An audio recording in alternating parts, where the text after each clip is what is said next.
ہم جہاد اور قتال کے اس کنسیپٹ کو درست نہیں مانتے جو آج کل کی جہادی تنظیموں نے عوام کے اندر رائج کر دیا ہے۔ جہاد اور قتال کا کنسیپٹ اگر آپ نے پڑھنا ہے نا تو الجہاد فی الاسلام مولانا مودودی رحمہ اللہ کی کتاب پڑھیں، اور پولیٹیکل سسٹم آف اسلام کے اوپر خلافت و ملوکیت پڑھیں، تو آپ کو کافی ساری چیزیں کلیئر ہو جائیں گی۔ باقی سورہ التوبہ کا مطالعہ کریں تو یہ جہاد اور قتال کے حوالے سے جو آؤٹ آف کانٹیکسٹ چیزیں مسلمان پیش کرتے ہیں یا غیر مسلم مسلمانوں کے خلاف پیش کرتے ہیں وہ آپ کو کلیئر ہو جائیں گی۔ واضح طور پر اللہ تعالیٰ نے سورۃ البقرہ کی آیت نمبر 256 میں فرمایا، آیت الکرسی سے اگلی آیت ہے، لا اکراہ فی الدین قد تبین الرشد من الغی، دین قبول کرنے کے معاملے میں کوئی جبر نہیں ہے۔ بے شک اللہ تعالیٰ نے ہدایت کو گمراہی سے الگ کر دیا، جس کی مرضی ہے وہ ہدایت قبول کرے، جس کی مرضی نہ کرے۔ کسی کو جبرن اسلام میں داخل نہیں کیا جا سکتا۔ اس کا مطلب بعض لوگوں نے یہ بھی لیا ہے کہ بھی دین میں کوئی جبر نہیں، یعنی دین قبول کر لو، اس کے بعد بے شک نماز نہ پڑھو، بے شک پردہ نہ کرو، یہ مطلب نہیں ہے اس کا۔ جس نے ونس قبول کر لیا پھر اس نے اپنے اوپر اس کو لاگو کرنا ہے۔ جس طرح جو شخص جب تک فوجی نہیں بنا ہوا اس پہ کوئی جبر نہیں ہے فوج کی وردی پہننے کا، لیکن جب وہ فوج میں بھرتی ہوگا پھر اسے وردی پہننی پڑے گی۔ گن پوائنٹ پہ کسی کو فوج میں بھرتی نہیں کیا جائے گا، اسی طریقے سے گن پوائنٹ پہ کسی کو اسلام میں داخل نہیں کیا جائے گا۔ اب وہ جو اس وقت ہوا جو سورہ التوبہ کے اندر آیا، جو مسلمان تین چیزیں رکھتے تھے کہ یا تو اسلام قبول کر لو، یا جزیہ دو، اور یا پھر جنگ کے لیے آمادہ ہو جاؤ، جس کی بنیاد کے اوپر لوگ آج تک جہاد اور قتال کے اوپر بات کرتے ہیں، یہ اسپیسیفکلی نبی صلی اللہ علیہ وآلہ وسلم اور خلفائے راشدین کے لیے تھا، جنہوں نے اپنے علاقوں کے اندر امن قائم کر دیا تھا، انصاف قائم کر دیا تھا۔ وہ حقدار تھے کہ بے انصاف حکومتوں کو، ظالم حکومتوں کو یہ کہتے کہ اپنی حکومتیں ہمارے حوالے کرو، جنگ کے لیے تیار ہو جاؤ، یا ہمیں جزیہ دو، یا اس دعوت حق کو قبول کر لو۔ ان کو جچتا تھا۔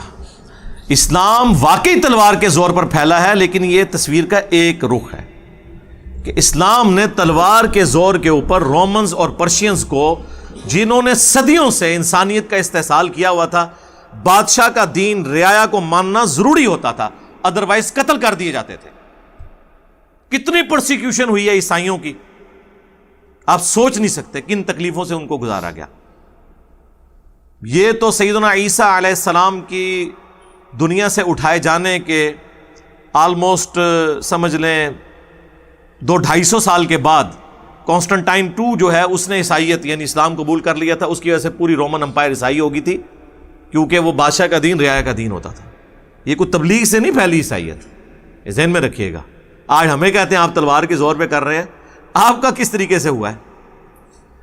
مسلمانوں نے تلوار کے زور پر رومنز اور پرشینز کو اکھاڑا، اس کے بعد اجازت دی۔ یہ نہیں ہوا کہ بیت المقدس کے اوپر حضرت عمر کو ہولڈ مل گیا تو انہوں نے عیسائیوں اور یہودیوں کے آنے پہ پابندی لگا دی ہے، نہیں، انٹرنیشنل سٹی قرار دے دیا۔ مینجمنٹ مسلمانوں کے پاس رہے گی، لیکن باقی مذہبی ایکٹیویٹی سارے ادا کریں گے۔ تو یہ جو مذہبی آزادی ہے کہ امریکن پریزیڈنٹ بھی آج قرآن کی تلاوت ہو رہی ہو تو بیٹھ کے سنتا ہے، کیا فرعون تورات کی تلاوت بیٹھ کے سن سکتا تھا؟ اس نے تو جادوگروں کو سولی چڑھوا دیا تھا جو اس کے اپنے بندے تھے، اور انہوں نے اس وقت اسلام قبول کر لیا تو اس سے برداشت نہیں ہوا۔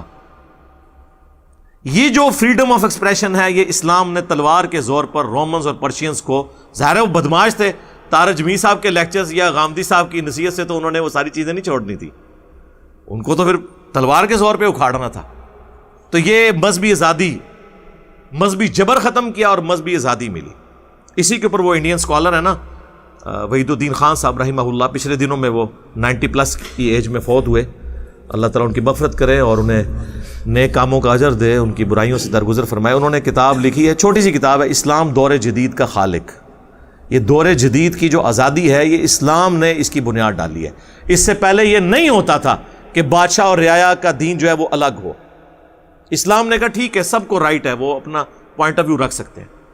تو یہ قتال کا بنیادی کانسیپٹ تھا۔ پھر وہ سورہ توبہ سے بعض اوقات وہ ہندو بھی پیش کر رہے ہوتے ہیں کہ جو بھی کافر کہیں پہ نظر آئے اسے قتل کر دو، تو کہتے ہیں سورہ توبہ میں لکھا ہوا ہے۔ بھئی سورہ توبہ آپ خود بھی کھول کے پہلے تو مسلمان پڑھیں نا، ایجوکیٹ ہوں، کہ یہ دنیا کے ہر کافر کے بارے میں نہیں تھا، یہ ان کافروں کے بارے میں تھا جنہوں نے اپنی جان بخشی کروائی تھی نبی علیہ السلام کے ساتھ ایک معاہدہ کر کے، ٹریٹی کر کے، حالانکہ وہ اس وقت بھی قابل تھے کہ انہیں ظلم کے بدلے میں قتل کیا جاتا، لیکن نبی علیہ السلام نے پاور میں ہوتے ہوئے ایکسیپٹنس کر لی تھی صلح حدیبیہ کے موقع پر۔ تو وہ ٹریٹی جب ان کی طرف سے ٹوٹی تو پھر کہا گیا کہ ان کافروں کو قتل کیا جائے گا، یہ نہیں ہے کہ دنیا کے ہر کافر کو قتل کر دیا جائے، ایسے تو ہو نہیں سکتا۔ اللہ نے اگر انہیں رزق دیا ہوا ہے تو ہم ان سے کیا ان کی جان چھین لیں گے؟ ایسی کسی چیز کو بھی اسلام سپورٹ نہیں